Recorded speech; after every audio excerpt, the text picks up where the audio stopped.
Hello everyone, welcome to Caroline's Craftery. Today we are doing something with these butterflies.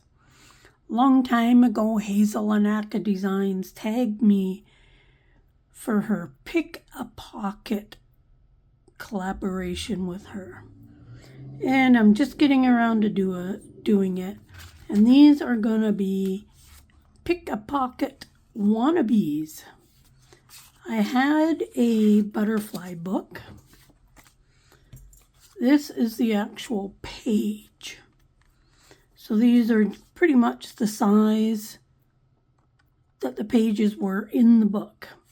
And there was over 400 pages of these beautiful butterfly images. On the backs is information about I think it was kind of like when you open the book, this would be about this butterfly type thing. So let's do something with these. So I have lots of these. I have lots that I'm going to give away.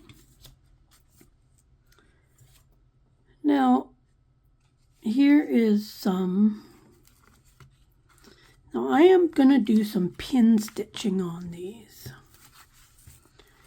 And originally they were just going to be cards, and then I thought these would also make great pockets. So all that I've done is some pin stitching. Pin embroidery, paper embroidery, people call it different things. But you can see I did this one in the shiny thread. I did 4 designs on the corners, and it's just backed. This one I did some swirls and some green leaves, which I really liked the swirls. Now if I'm going to make this into a pocket, I can do the little thumb hole up here and then just glue it down to the page, stitch it down to the page, however I want. Nice and sturdy, so they'll be good for cards. And that was my first thought, was journal cards. But then I thought, yeah, definitely I can do pockets. So here is one with just some swirls on it. I know my lighting is really bad. I need to get some better lighting, which I will. Still in just a makeshift table. This one here just has some swirl designs, and that's what the back looks like before I back it. This one here, I've got 2 pink flowers and then some green leaves. The pages are glossy, but not really high gloss. I've got a couple here that are ready to stitch. Now you'll see the holes better at the back. And then this one here is just going to have a whole bunch of swirls. I do like the swirls, I have to admit. Now I've got a whole bunch of pin stitch designs here. Some were freebies from sites. Some I made. So like the swirls, I'm just using a mixture of different ones that are in these. Now there is places where you can buy, like this one here I bought from DJ Designs, which is also Formaline, I believe. I've done this one a lot, this lavender one. And I also got this one from her years ago as well. So I will just take a combination of little bits, like I could take the flower and, add some swirls from one of the other ones. Kind of mix and match the designs. Easy to make your own patterns as well. This one here, I've started it and I've just got this little bit to do. So I thought we would just do that little piece together. So I'm going to come up from the back, just use a piece of tape, just ordinary tape, and tape my end down. And this is I do have some tutorials on doing pin stitching. And check them out. But for a running stitch, I just go up and down. So then I miss one.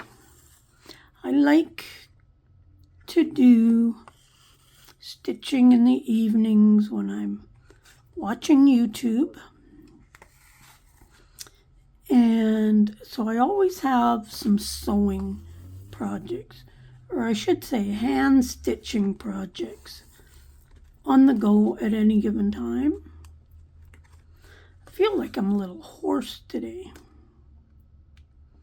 So if my voice sounds funny, you will know why. Not sure why, but I hate getting knots in my thread. As long as you don't pull them, you can usually get them out. So as I say, I'm just going in one hole, up through the next, etc. I never hurry when I'm on these kind of projects. Actually, I never hurry for anything these days. Excuse me. I just take my time. It takes however long it takes to do something. I don't worry about it.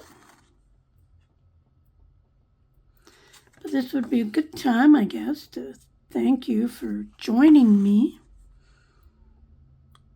And hope you will subscribe, like, share, all that stuff. And check out the links below. I've got some inspirational channels of people I watch regularly. And links to my shops and all that kind of stuff.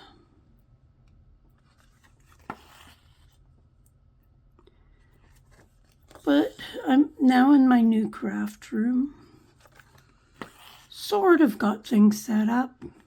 There'll be some changes once I get a desk, all that stuff. That's why I'm just on a makeshift table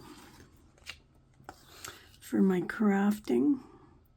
It's an old plastic table. It's uneven and it's very dirty. That's why I put a cloth over it. But it is working. It's enabling me to get some craft stuff done, to start making videos again, even though the lighting is not very good.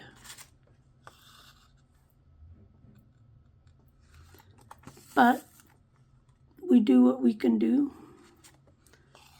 The move went good. Pretty much unpacked everything in the house. But still got a few fine tunings to do, and well as like hang pictures. So that's it for there. That's simple. And then we're just going to put a piece of tape on the back, and that holds it. It's going to be glued down anyways. Now, for backing, a long time ago, I rescued a whole bunch of, I'm not sure, lithographs maybe?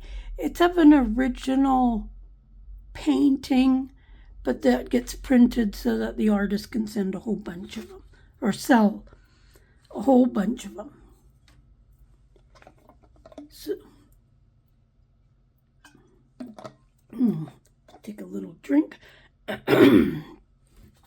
So I rescued about, I'm going to say 50 of these. This is about half of the size. And then there was this little information piece that was kind of folded on the side. Anyways, I'm using those as backing because I bought them strictly to use for whatever. So that's just going to get glued on top of there. So let's go ahead and just glue that on there. I'm going to use my art glitter glue. For my stitching, I mostly use DMC floss. I have a ton of it, and pretty much any color you could imagine. So let's just make sure we get glue all the way around the edge. And then I try to get a bunch of glue on top of any stitching, on top of my tape.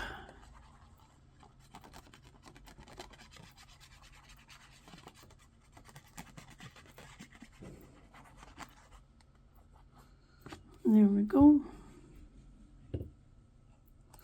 And then we're just going to glue that down.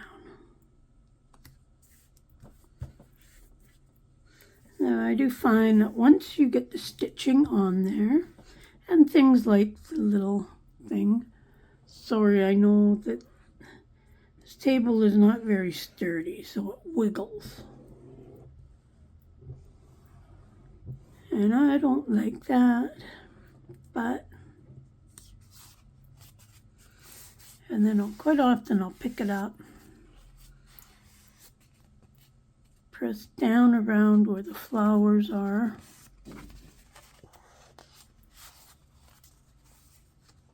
So there we have that.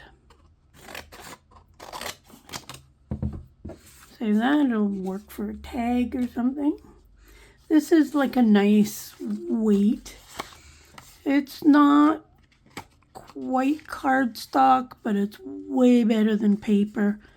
If I had to guess, I'm going to say it's like a 45 pound or maybe even heavier than that, but it doesn't feel as thick as my 65 pound cardstock is, but plenty thick enough for this. Now I'm just going to cut this out.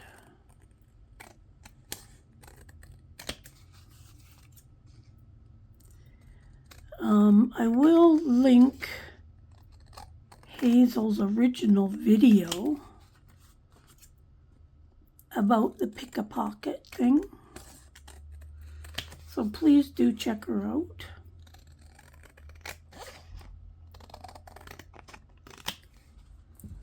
So there we have that. Excuse my arm while I find my ink. I don't like my setup right now, but it's going to do for now. And then I'm just going to ink the edge of it. Very simple project. You could very easily stitch this on your machine. You could draw on it. You could glue down some string in little swirly motions. You could do a little collage clusters on it.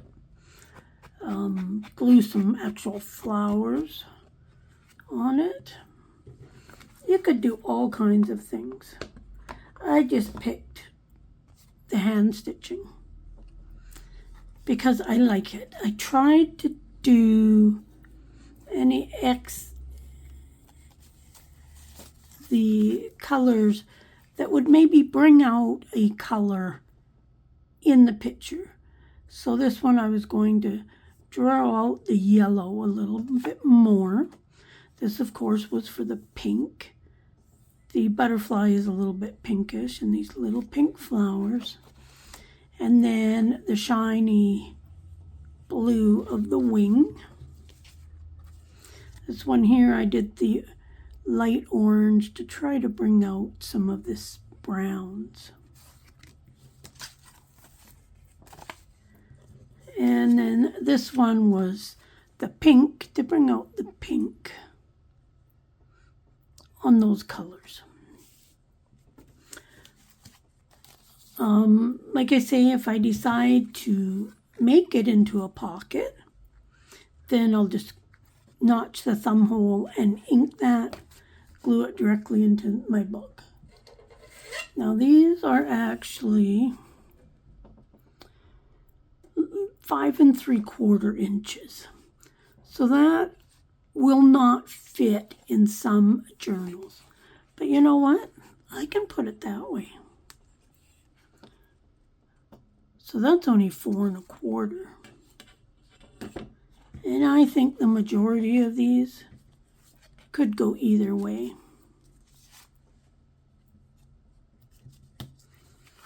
This one here, maybe not so much, but you know, butterflies land that way on flowers all the time.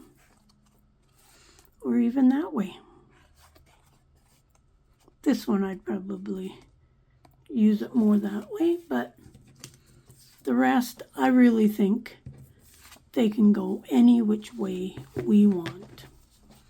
So there is my little pick-a-pocket wannabes. And thanks Hazel for doing the collaboration.